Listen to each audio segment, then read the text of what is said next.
108 मंत्र आपको बताए जाते हैं, ज़्यादा भी कर सकते हो कोई बात नहीं, और किसी दिन कम भी रह जाता, चिंतित नहीं होना चाहिए, क्योंकि परमात्मा को पता है काल ने यू एजेंट छोड़ रखा मन कि यू भक्ति ना करने दे तुमने, लेकिन कुछ दिनों के बाद आत्मा इस पे प्रभावी ऐवी हो जाएगी और बैठ के इस तो भजन कराया करेगी।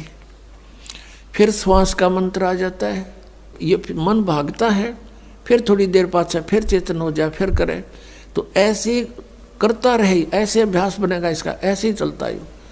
और कुछ दिनों के बाद आपको रात्रि में भी, स्वप्न में भी आपका सिमरण शुरू हो जाया करेगा, सोते सोते सोते सोते श्वास उश्वास से। और एक श्वास उश्वास की इतनी कीमत है सतनाम की, 2 अक्षर की, और तीसरे का तो कहना है कि सार नाम तो वो तो एक का जपया हुआ घना काम करते हैं।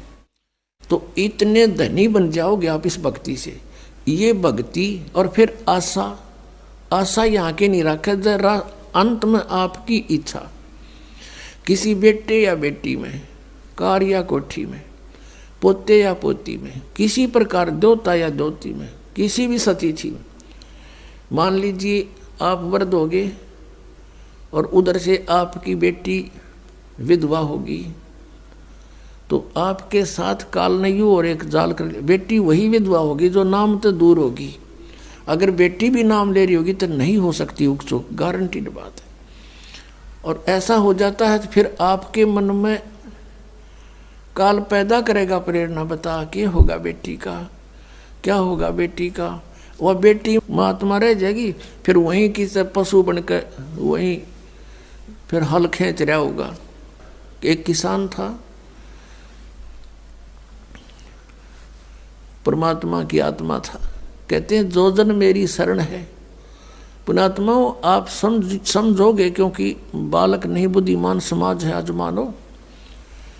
किसी का बालक बिगड़ जाए, बेटा या बेटी, उस माता पिता से पूछ कर देखो वो कितना दुखी रहता। सपने में भी उसको ये चिंता बनी रहती है कि किस प्रकार मेरा बच्चा फिर से लाइन पकड़ जाए, उसके लिए कितना दुखी होता है। और हम उस परम पिता के बच्चे, उसी के बेटा बेटी हम, और वो हमारे, हम कितने बिगड़ गए, बिगड़ के यहाँ आगे इस काल का फंस गए। अब ये हमारी रेल बना रहा है सबकी, ब्रांड मैट्री कर रखी यहाँ पर, ले लिए टिंडिया हमने इसके साथ आकर के। लेकिन वो कहते हैं ना माता पिता बुरे नहीं हो सकते, बेटा बेटी वैसे 100 गलती कर दे। अब उसी विधान से वो हमारा पीछे फिर रहा है। परमात्मा कहते हैं कि जो जन मेरी शरण है, एक बार भी किसी युग में ये बूढ़ी आत्मा मालिक से टच होगी, कभी उसके भेजे हुए दास से कभी उपदेश ले लिया, तो फिर वो रह भी गया यहाँ पर, फिर भी मालिक उसके पीछे पीछे फिरता, कभी इसने सद्बुद्धि आ जा, किसी प्रकार फिर से ये लाइन पकड़ दे। तो ऐसा ही एक किसान था। अब उसके पास परमात्मा गए और उसे